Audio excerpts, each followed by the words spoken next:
Krásny deň. V tomto krátkom videu by som chcela pozdieľať to, čím som chcela byť, keď som bola malá a ako sa to vlastne premieta do toho, čo teraz robím. Keď som bola malá, tak som chcela byť, mala som dva také tajné sny. Jedným z nich bolo, že sa stanem učiteľkou. Druhý sen bolo dizajnérkou. A vlastne ja som si až teraz nedávno, keď som sa nad tým zamýšľala, zvedomila, že vlastne obidve esencie z toho vlastne teraz v rámci toho svojho podnikateľského života, v rámci tých projektov, ktoré zdieľam so svetom, vlastne ako keby vnášam tú esenciu do nich.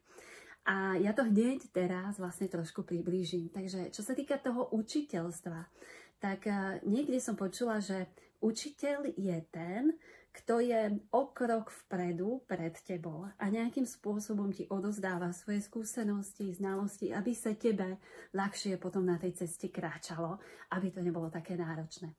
No a to je práve to, čo robím, či už v rámci projektu Oslobod svoju myseľ, alebo v rámci projektu Rodinka výnimočných. V rámci projektu Rodinka výnimočných som sa stala učiteľkou pre rodičov a deti na ceste k tomu, aby sa lepšie dorozumeli pomocou detského znakovania alebo pomocou lásky plnej komunikácie, aby nemuseli upadať do takých tých emócií, neprijatia, nelásky a nejakého odporu, ale vlastne ich učím, ako láskyplnejšie komunikovať so svojím dieťaťom, ako sa pochopiť a porozumieť skôr, ako to dieťa vôbec začne rozprávať pomocou detského znakovania.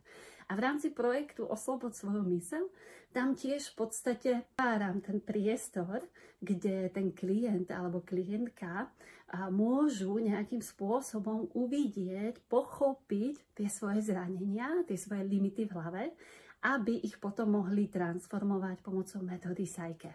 A to dizajnérstvo je práve o tom, že mňa vždy bavilo vytvárať a prispôsobovať ten priestor, v ktorom človek žije, k tomu, aby sa tam cítil dobre, aby sa tam cítil prijatý, milovaný a v bezpečí. A to je práve to, čo vnášam aj do tých svojich projektov, či už do projektu Oslobod svoju myseľ, alebo do projektu Rodinka výnimočných. Že sa snažím vytvárať ten bezpečný, láskyplný priestor, plný prijatia, aby tí ľudia mohli sa niečo nové naučiť, alebo niečo transformovať, čo ich v tom živote nejakým spôsobom limituje alebo bráni im byť tým, kým skutočne chcú byť. Takže som rada, že sa mi vlastne obidve tieto veci ako keby podarilo z toho detstva dostať do toho, čo je mojou vášňou, čo ma baví. A to, čo by som v rámci toho svojho podnikania alebo tých svojich projektov chcela ešte ako keby viac dostať a viac dávať, je práve, že ešte viac vytvára ten priestor. A to už aj, povedzme, fyzicky v rámci tých pobytov, ktoré by som chcela začať organizovať, pretože tam je práve tá moja esencia. Tam je to, čo ja dokážem priniesť, čo môžem zdieľať s týmto svetom, takže sa budem tešiť a verím, že v ďalšom roku sa mi už podarí okrem tých Psyche Basic workshopov robiť aj nejaké ďalšie workshopy, na ktorých sa môžete so mnou stretnúť naživo.